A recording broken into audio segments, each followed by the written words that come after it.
O líder dos apóstolos está morto. Mas eles não vão deixar a sua mensagem morrer.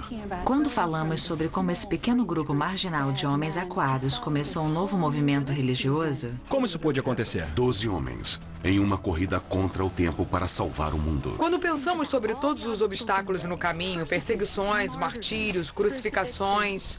É um dos acontecimentos mais impressionantes da história da religião. A vida secreta dos apóstolos. A estrada para Jerusalém. Ano 30 depois de Cristo. Era uma sexta-feira no Pessah, ou próximo a ele. Até hoje, chamamos esse dia de Sexta-feira Santa. Mas a primeira Sexta-feira Santa não foi um bom dia para Jesus.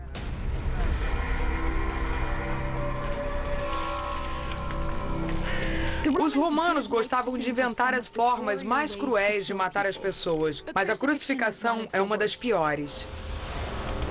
O mais difícil numa crucificação é respirar. O condenado precisa tentar se levantar na cruz.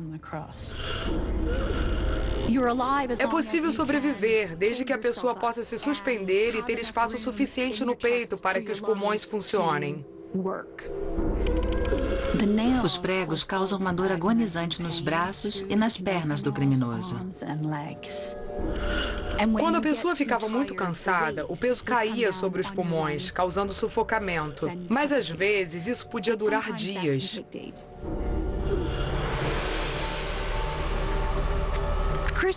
As crucificações serviam para intimidar. Era um aviso para os outros, caso se rebelassem contra o Império Romano. Morreriam dessa forma, humilhante, excruciante. Não é por acaso que a palavra excruciante tem uma cruz na sua raiz. Você pode sofrer essa morte terrível. Historicamente falando, eu não imagino que Jesus fosse cercado por uma multidão. Maria Madalena e as mulheres ficaram de vigília. Mas os apóstolos, os discípulos em quem Jesus mais confiava, não estavam lá. Eles estavam claramente ausentes.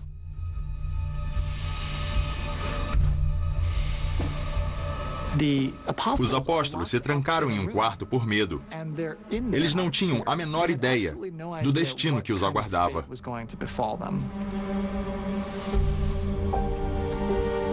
Parece que eles se esconderam, o que faria sentido.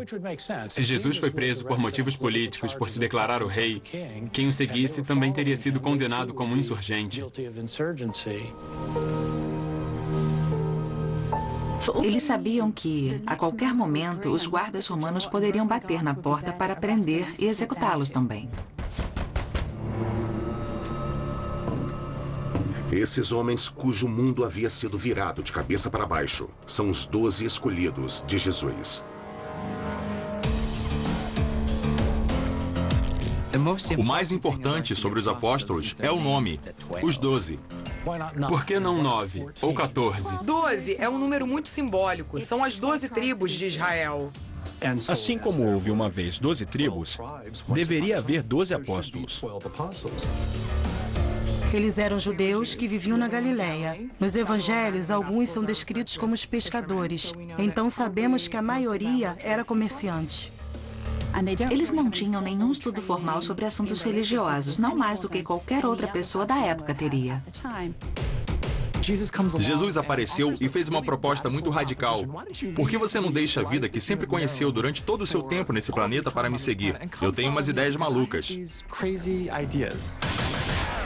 Mas os nomes, quem eram essas pessoas exatamente, não fica muito claro. Todos os evangelhos mencionam os 12. Alguns listam esses 12, mas os nomes são diferentes. Se existe um grupo de referência entre os apóstolos, não são necessariamente os 12. Na verdade, são 3 dos apóstolos: Pedro, Tiago e João, filhos de Zebedeu. Jesus sempre conversava com eles em particular para dar instruções e fazer revelações especiais. Eles estavam lá desde o começo. Pedro é o mais conhecido entre os 12 discípulos, porque ele era o braço direito de Jesus. Ele originalmente não se chamava Pedro. Esse foi o apelido que Jesus deu a ele. O nome veio do grego Petra, que significa pedra. Mas quando lemos sobre a vida de Pedro, ele não parece uma rocha. Parece mais areia movediça. Como quando cortou a orelha de um dos homens enviados para prender Jesus e horas depois negou conhecê-lo. Quando perguntado se conhecia ou estava viajando com Jesus, ele negava prontamente qualquer envolvimento com essa pessoa. A tradição diz que Pedro mentia. Pedro fracassou. E é um momento de grande frustração para ele. Um momento que teria sido inimaginável alguns dias antes.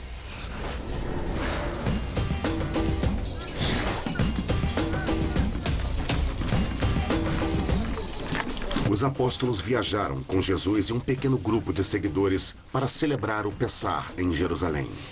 A Páscoa judaica celebra a libertação das tribos de Israel da escravidão no Egito. Mas eles também estavam antecipando o futuro quando esperavam que Deus os libertaria dos atuais opressores, os romanos.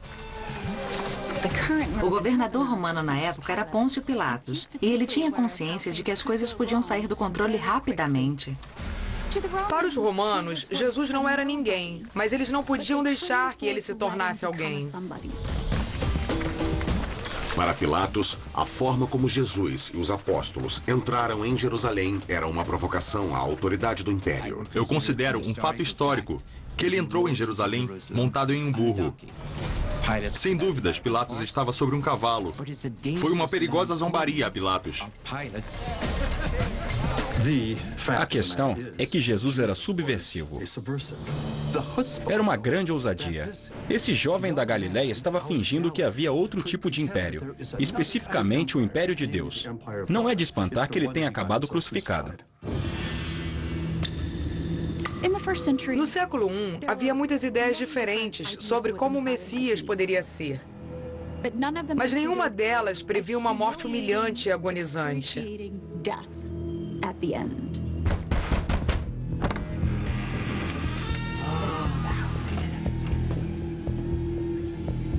Nesse momento, quando estavam no cômodo superior, eles estavam apavorados, confusos e desesperados. Aquilo não era o que eles esperavam.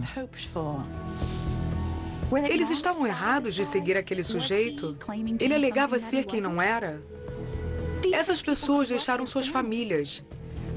Literalmente abandonaram suas vidas para seguir esse cara.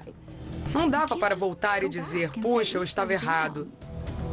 Então, eles tinham que decidir o que fazer. Apenas algumas horas depois de ser pregado na cruz, Jesus de Nazaré morreu. Sua morte reuniria os apóstolos em um dos eventos mais misteriosos do início do cristianismo. 2 dias depois, na manhã de um domingo. É o primeiro dia da semana e várias seguidoras de Jesus, inclusive Maria Madalena, chegaram ao túmulo com algumas especiarias. Elas tiveram uma surpresa ao encontrar a sepultura vazia. O corpo de Jesus havia desaparecido. As mulheres foram as primeiras a entrar depois que o túmulo foi lacrado 2 dias antes. Então, uma pista secreta foi revelada. 2 imagens apareceram para elas. E uma das figuras disse, por que vocês procuram os vivos entre os mortos? As mulheres fugiram. Maria correu para informar os apóstolos sobre a estranha visão e o corpo desaparecido, mas eles não acreditaram. Por motivos óbvios, porque parecia inacreditável que alguém pudesse voltar à vida. Eis que Pedro vai até lá e descobre que as mulheres estavam certas. O túmulo estava vazio e Jesus tinha sumido. Acho que a realidade é que os historiadores não sabem o que aconteceu com o túmulo vazio. O que sabemos com razoável certeza é que algum tempo depois da morte de Jesus, seus seguidores disseram que ele havia voltado à vida.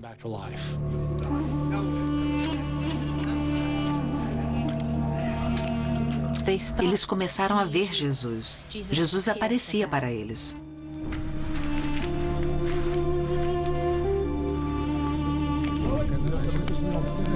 Então aconteceu mais uma vez. Jesus apareceu para seus discípulos e eles acharam que era um fantasma. Como resposta, ele se juntou a eles para jantar e comeu peixe assado. Jesus estava com fome e queria comer. Ele tinha estado morto por 3 dias. Fantasmas não comem. Então, eles sabiam que ele era um homem de verdade. O verdadeiro Jesus estava diante deles. A mensagem era que Jesus tinha voltado. Mas ele voltou extraordinariamente normal, como costumava ser. Não era uma visão, não era um fantasma, era uma ressurreição física. Os apóstolos estavam convencidos de que Jesus tinha voltado da morte. Como fato, era improvável.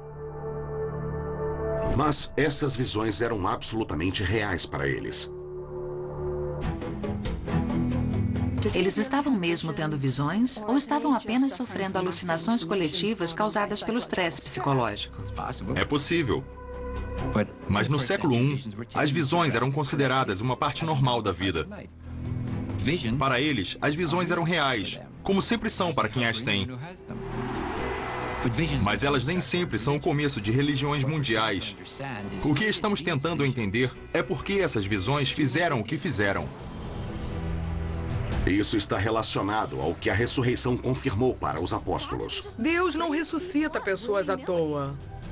Ele escolheu esse homem. Sabe o cara que acabou de ser crucificado? Foi ele que Deus escolheu para trazer de volta a vida. Isso confirma tudo o que eles acreditavam quando começaram a seguir Jesus. Ele tinha que ser o Messias, porque agora ele era mais poderoso do que a morte. Ele era o soberano, ele era o Senhor, o futuro rei do reino que estava por vir. O Jesus ressuscitado diz a seus homens que eles foram escolhidos por ele para espalhar sua palavra em todas as nações da terra. Mas antes que isso pudesse acontecer, eles iriam precisar de poder. Ele não disse quando, nem como esse poder viria. Depois, Jesus ascendeu para o céu e deixou seus apóstolos com o maior mistério de suas vidas. De acordo com os evangelhos, os apóstolos fizeram uma jornada da Galileia até Jerusalém para esperar um sinal de Jesus. É quase impossível saber quando ou se a viagem realmente aconteceu. Infelizmente, os registros históricos do Império Romano não dizem nada sobre o início do cristianismo. É um verdadeiro buraco negro. Mas pode haver pistas em um livro da Bíblia. O livro de Atos é o primeiro relato histórico da igreja. Não sabemos quem escreveu, mas o chamamos de Evangelho de Lucas. Ele escreveu os Atos dos Apóstolos para contar a história do início da igreja. Os Atos dos Apóstolos oferecem uma boa história fictícia. Não é bom registro histórico. É um amálgama de fatos e ficção. Do ponto de vista de talvez 100 anos após a morte de Cristo. Ao relatar esses eventos aparentemente inverossímeis, Lucas estava tentando seduzir o leitor a querer ouvir a história, a ouvir mais e talvez se juntar ao movimento. O livro de Atos começa com uma série de eventos milagrosos. Um dos primeiros acontece no Festival de Pentecostes, a palavra grega para a festa judaica, Shavuot, que celebra o momento em que Deus entregou os 10 mandamentos a Moisés. Pedro conduzia a cerimônia, quando de repente... O Espírito apareceu. De repente, eles ouviram um barulho, como uma ventania. E línguas de fogo atingiram cada um dos discípulos. Subitamente, os discípulos começam a falar em outras línguas. Não estamos falando de línguas que são encontradas nas igrejas carismáticas. Estamos falando de poliglotas instantâneos. Todos podiam falar todas as línguas. Jesus se foi, mas seu espírito ficou. Seu espírito era um poder galvanizador. É uma história fantástica. Segundo o livro de Atos, Pedro levantou no dia de Pentecostes, fez um sermão e milhares de pessoas se converteram. Alguns dias depois, ele fez outro sermão e outras milhares de pessoas se convertem. Dentro de alguns meses, 2/3 de Jerusalém eram cristãos. Isso absolutamente não é verdade. Não aconteceu de jeito nenhum. O meu palpite é que estamos falando de dezenas de cristãos que se juntaram à igreja nos anos 30, talvez centenas de pessoas, mas não centenas de milhares. Mas o assunto do relato de Pentecostes não são os números exatos, mas como os apóstolos foram transformados. Esse é o ponto principal. Eles se sentiam confiantes para sair e espalhar a mensagem. É nesse momento que eles passaram de discípulos a apóstolos, os mensageiros de Deus. O termo apóstolos vem da palavra grega apostoli, que significa enviar à frente, enviar numa missão. Eles estavam encarregados de espalhar a mensagem de Jerusalém aos confins da terra. Mas antes de conquistar o mundo, eles teriam que enfrentar a Palestina, um passo de cada vez. Era um movimento pequeno no começo. Não existiam igrejas, catedrais. Nada estava sendo construído. Eu imagino que Jesus ficaria surpreso, se não horrorizado, com a instituição da igreja dos dias de hoje. Jesus não fundou nada. Ele era um judeu com uma mensagem judia sobre Deus e o império de Deus. E ele certamente não concebeu nada que envolvesse construções, grandes orçamentos e envolvimento político com o status quo. Jesus era realmente contra tudo isso e tinha uma visão diferente. Eles não estavam muito interessados em construir igrejas ou qualquer tipo de estrutura porque o fim do mundo estava chegando. A mensagem de Jesus teria sido que a chegada do reino de Deus era iminente. A ressurreição de Jesus era um sinal de que o fim dos tempos estava começando. Aqueles que o seguissem, aqueles que acreditassem em Deus, seriam salvos. Não fazia sentido construir prédios se tudo seria destruído em 2 ou 3 anos. Então o método deles era ir aos lugares, evangelizar o povo e seguir adiante. Eles realmente achavam que estavam à beira do abismo do fim dos tempos. E foi isso que induziu os apóstolos a difundir a mensagem tão rápido e tão amplamente. Esse tipo de vida nômade poderia ser descrito como um tipo de desabrigo consciente. Mas eles precisavam se encontrar em algum lugar. A questão é, onde eles se reuniam? Os pagãos tinham templos. Os judeus tinham sinagogas. Os apóstolos tinham a sala de jantar. Os apóstolos provavelmente se reuniam em casas particulares. E espalhavam a mensagem de Jesus dessa forma. As mulheres que eram responsáveis por administrar a vida doméstica eram muito importantes nesses lares. Mulheres ricas abriam suas casas oferecendo abrigo e comida aos discípulos. As mulheres, em geral, serviam como patronos dos apóstolos.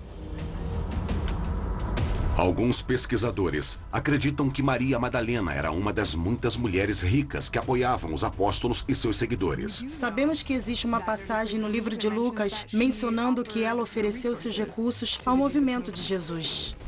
Mas de onde veio seu dinheiro? Será que ela era de fato a prostituta que tem sido retratada há cerca de 1.400 anos? No Novo Testamento, não existe nada indicando que ela fosse uma prostituta ou uma mulher adúltera.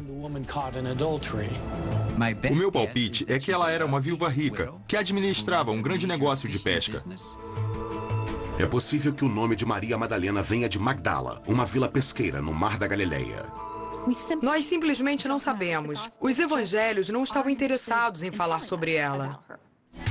Eles não dizem, por exemplo, se Maria Madalena teria optado por manter seu apoio ao movimento de Jesus em segredo. Os romanos haviam executado Jesus. Por que não iriam perseguir também seus seguidores? É comum a ideia de que quando o cristianismo começou, foi imediatamente declarado uma religião ilegal e os cristãos tiveram que se esconder em catacumbas.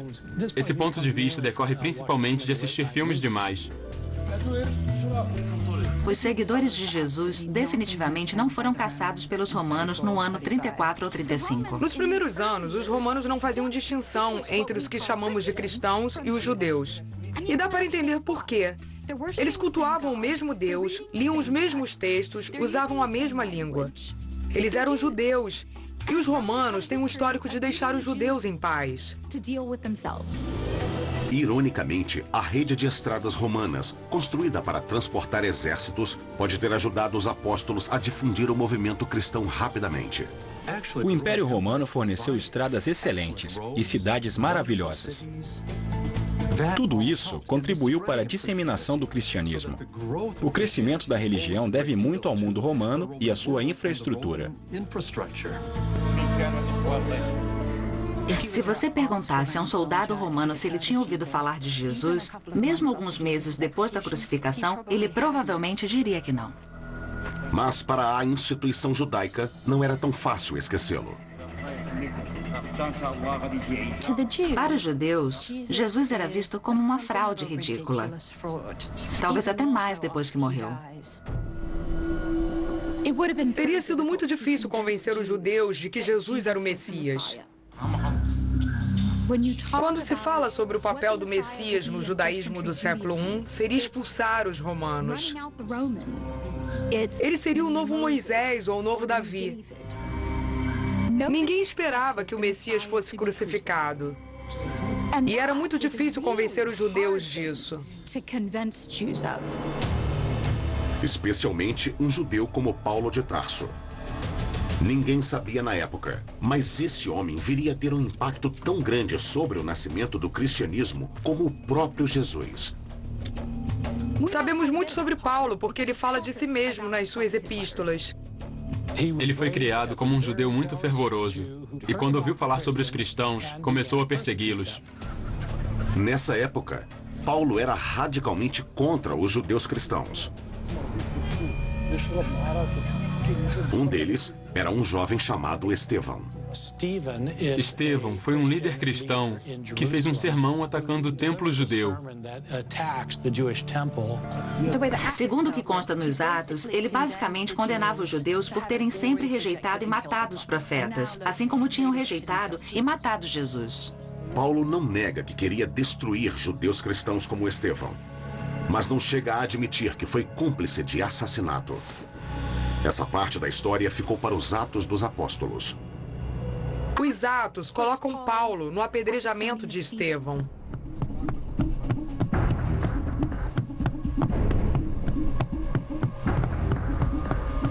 O Sinédrio, a Corte Suprema Judaica em Jerusalém, condenou Estevão à morte por suas crenças subversivas. Foi o primeiro martírio cristão e aconteceu fora de Jerusalém.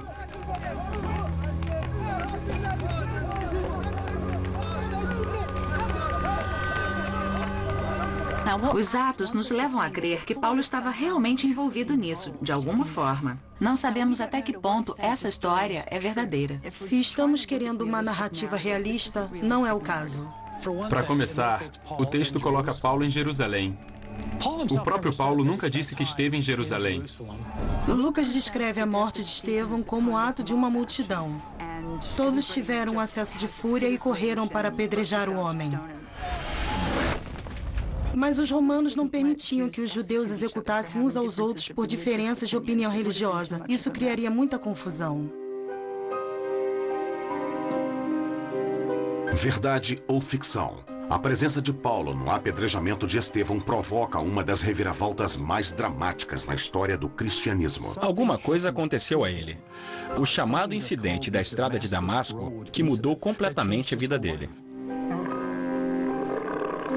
O livro de Atos diz que ele estava na estrada para Damasco e ia perseguir os cristãos de lá com a autorização dos líderes judeus de Jerusalém. Ele estava a caminho quando viu um clarão ofuscante. Uma luz forte brilhou sobre Paulo e ouviu-se uma voz que disse: Paulo, por que você está me perseguindo? E Paulo perguntou, quem está falando? E a voz disse, eu sou Jesus, aquele que você está perseguindo.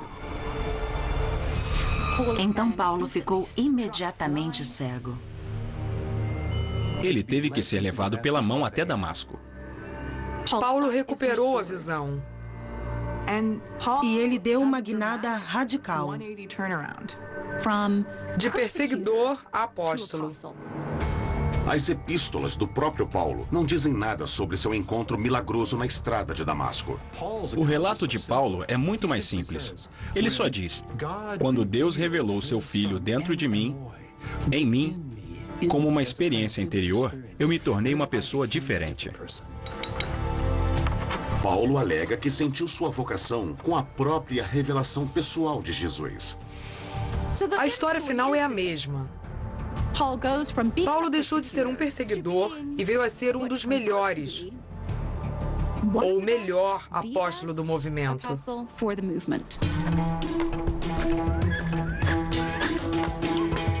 O melhor jeito era pegar a estrada e começar a caminhar. Paulo tinha um plano: ir para o norte. Ele realizou uma série de jornadas pela Ásia Menor e pela Grécia. Algumas pessoas calculam que Paulo chegou a viajar 16 mil quilômetros. No mundo antigo, isso não era fácil. Enquanto isso, os apóstolos continuavam seu trabalho na Palestina. Eles encontraram mais receptividade quando estavam realizando curas, espantando espíritos e curando paralíticos. Existem histórias de pessoas que traziam os parentes doentes em colchões e os deitavam na rua. O que distinguia os seguidores de Jesus é que eles não aceitavam pagamentos. Era isso que o cristianismo estava oferecendo às pessoas. Assistência médica de graça, numa época em que as consultas médicas eram muito caras. Então, por esse motivo apenas, as pessoas se juntaram em volta de Pedro, Filipe e João em busca de cura. E uma vez lá, formavam um público atento. Daí eles diziam: o fim do mundo está próximo. E se você não agir logo e não se juntar ao movimento de Jesus, o mundo pode acabar e você pode ir para o inferno. É uma oferta com tempo limitado. Compre agora ou você não será salvo. Dá para ver como, de repente, isso se tornou atraente. Os apóstolos já estavam fazendo avanços com os judeus, porque eles já cultuavam o mesmo Deus. Mas com os gentios, a história era diferente. Os seguidores de Jesus passaram a pregar aos gentios, os não-judeus. O que caracterizava os gentios no Império Romano é que todos eles eram politeístas. Eles adoravam vários deuses. Hoje, eles são chamados pelos pesquisadores de pagãos.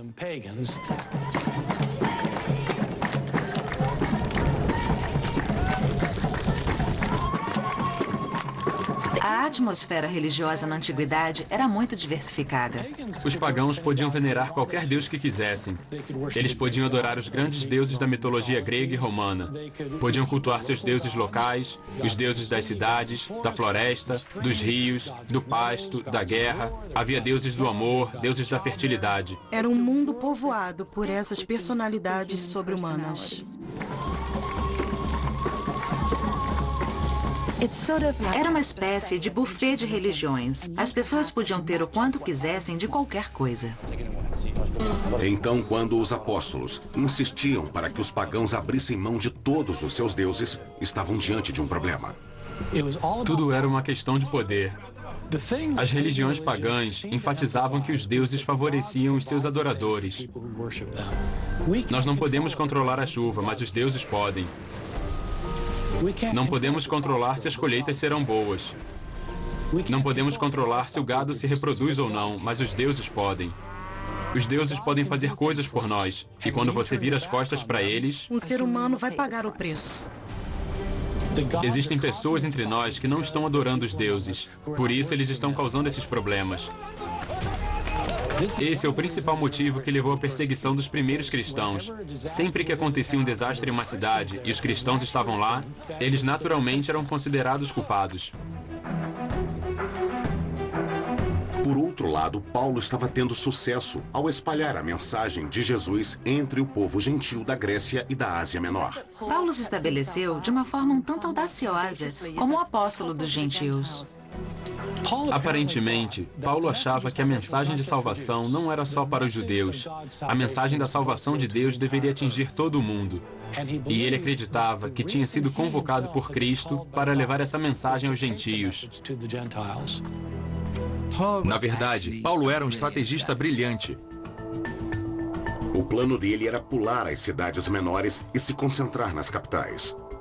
Muita gente saía das outras cidades e ia à capital regularmente para fazer todo tipo de negócio. Então, se a mensagem chegasse à capital, ela seria difundida. Paulo contava com um bom esquema. Ele comercializava couro. E quando as pessoas chegavam para comprar, ele começava a falar com elas. Primeiro, ele sabia falar a língua. Paulo falava grego.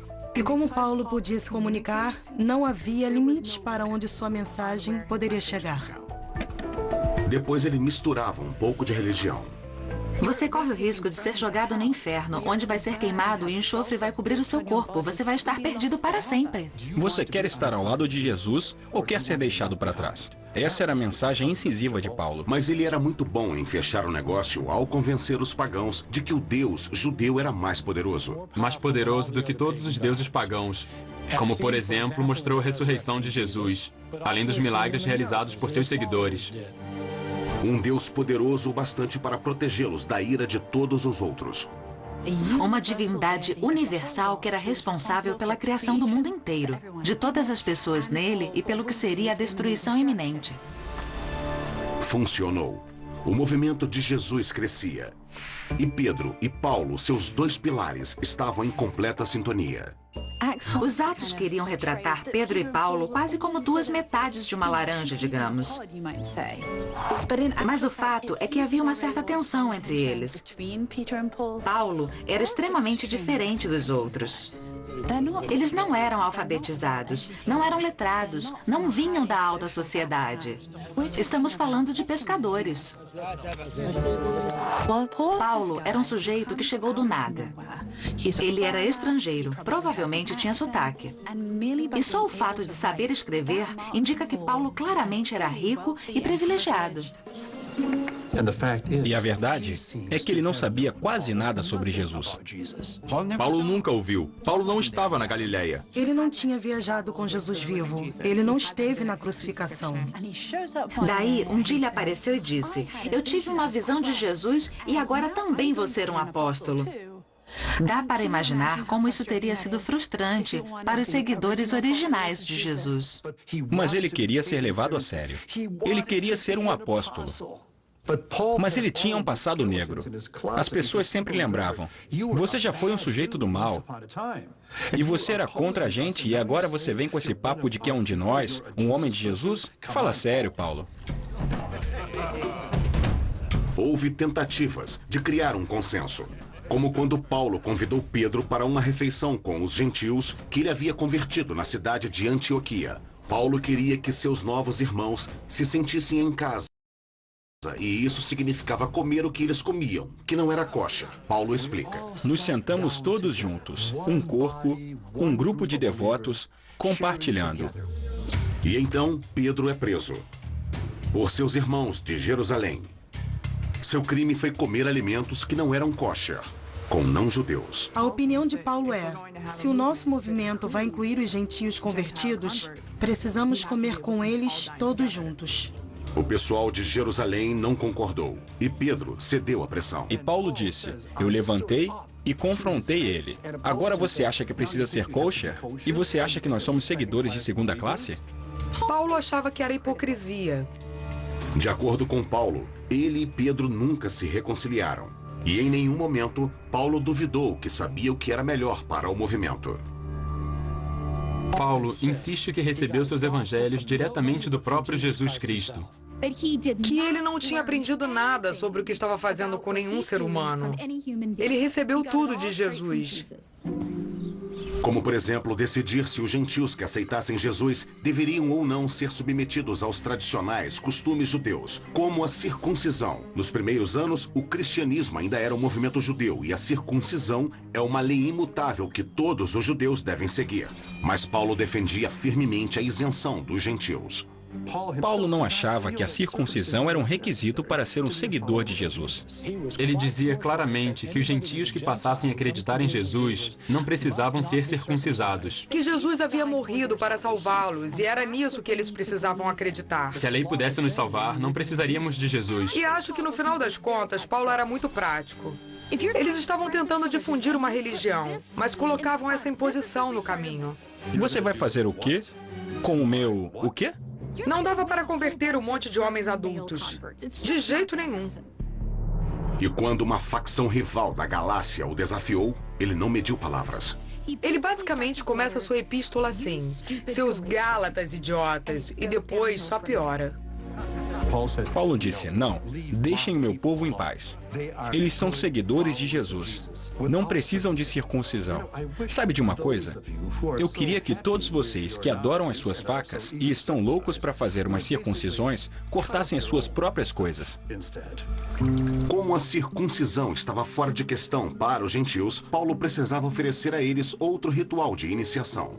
O batismo fazia parte e era muito comum no judaísmo na antiguidade. E Paulo adaptou o ritual para que os gentios pudessem renascer como seguidores de Jesus. É um novo começo. Eles podiam recomeçar a vida como seguidores de Jesus. O batismo se revelou um sucesso para o movimento de Jesus.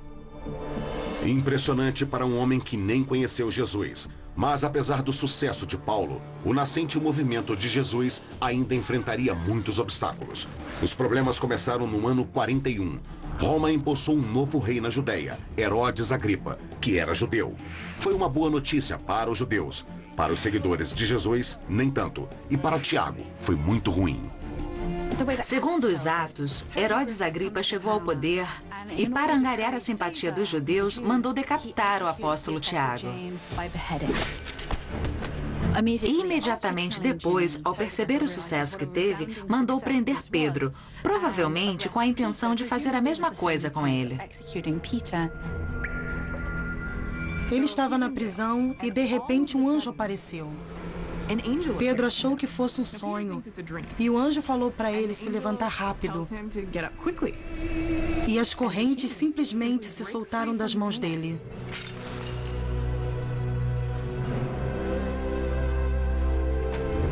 Depois da fuga milagrosa em Jerusalém, Pedro evitou chamar a atenção. Mas, 1.400 quilômetros ao norte, Paulo fazia o contrário. No ano 50, ele chegou à cidade grega de Filipos, continuando sua missão com os gentios. Para Paulo, um dia bom era quando ele conseguia converter mais uma alma, mesmo que isso envolvesse o exorcismo. O alvo foi uma jovem escrava que era vidente.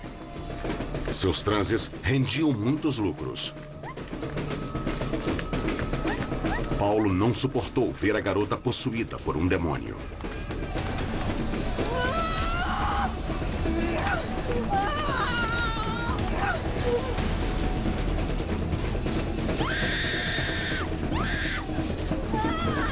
Os donos dela retribuíram o favor, delatando ele.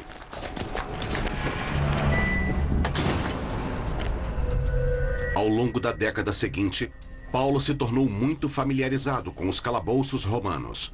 Paulo escreveu muito, falou muito, converteu muita gente e ficou muito tempo na prisão. Mas ele sonha em levar sua missão até Roma.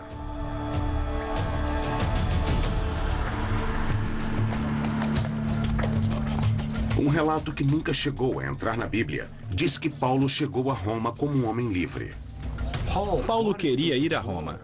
Assim ele teria uma plataforma de lançamento para levar o evangelho até os confins do mundo. Mas a Bíblia conta uma história mais sombria. Ele foi preso em Jerusalém e levado a Roma para ser julgado. O livro de Atos termina com Paulo preso em Roma. Paulo estava atrás das grades. Tiago havia morrido. E Pedro desapareceu. Mas o que aconteceu com o resto dos 12 apóstolos? O que a Bíblia diz sobre eles? Nada. Nós praticamente não temos informação sobre os outros apóstolos. Mas temos lendas sobre as mortes horríveis. Barnabé foi esfolado até a morte na Armênia. Tomé foi morto com lanças. Por assassinos na Índia. André foi executado numa cruz em forma de X, provavelmente para aumentar o sofrimento. Nunca vamos saber se essas lendas são verdadeiras. Mas no ano 66, houve um acontecimento muito real. Muitos acharam que o apocalipse estava começando. No ano 66, muitos habitantes da Judéia estavam fartos do domínio romano e houve uma insurreição. Os romanos sitiaram a cidade de Jerusalém e o cerco durou vários anos. Os relatos que temos desse cerco a Jerusalém são pavorosos. As pessoas morriam dentro da cidade. Não tinham água, não tinham comida nenhuma. Os romanos usavam um método muito legal para cercar uma cidade murada. Eles montavam acampamento no lado de fora e ficavam lá, simplesmente esperando que as pessoas morressem ou se entregassem. E isso acabou acontecendo entre os anos de 66 e 70. Por fim, os romanos entraram, destruíram o resto da cidade e depois destruíram o templo de Deus. O sagrado templo de Deus foi arruinado. Um grande trauma para a comunidade judaica. Isso foi um cataclismo para os antigos judeus. E juntando esse evento, a mensagem cristã de que o fim estava próximo, de que Deus iria trazer o julgamento, os cristãos começaram a ver a destruição do templo como uma punição divina pela morte de Jesus. E isso parece ter sido um divisor de águas. Um divisor de águas entre a era judaica, a qual pertenciam os apóstolos, e uma nova era que viria a ser chamada de cristã. Em algum momento no final do século I, os seguidores de Jesus começaram a usar o termo cristão para se referir a si mesmos. No século IV, o imperador Constantino se converteu. E 1000 anos depois, Roma se tornaria o centro do mundo cristão. Diz a lenda que foi na cidade de Roma que Pedro e Paulo morreram. Temos uma fonte do século I indicando que Pedro e Paulo foram executados durante as perseguições de Nero no ano 64. Um grande incêndio consumiu a maior parte de Roma. Conhecemos a história de Nero tocando rabeca enquanto Roma ardia em chamas. Isso era muito ruim para sua imagem e ele precisava botar a culpa em alguém. Foi muito fácil culpar os cristãos porque, de qualquer forma, ninguém gostava deles. É possível que Paulo tenha sido um dos cristãos que foram executados.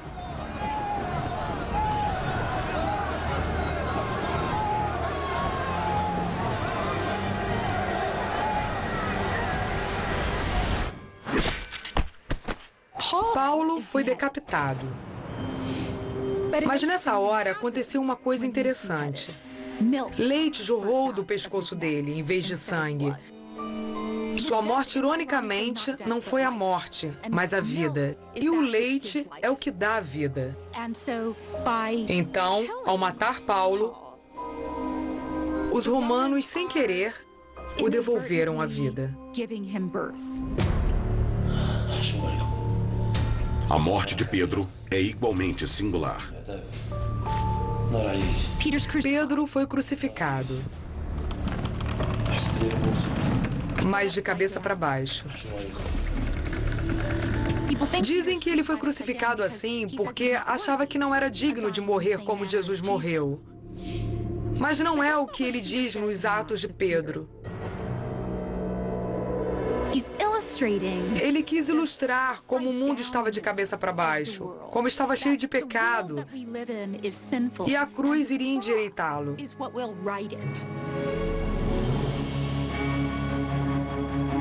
No ano 70 depois de Cristo, a maioria dos apóstolos estava morta. E o movimento estava em outras mãos.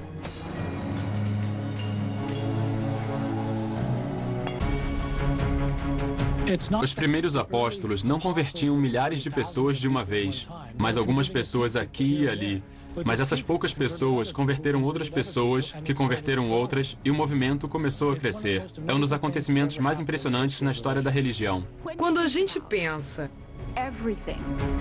que esses seguidores tiveram que superar perseguições, martírios, prisões, crucificações, e ainda assim deram início a uma religião mundial,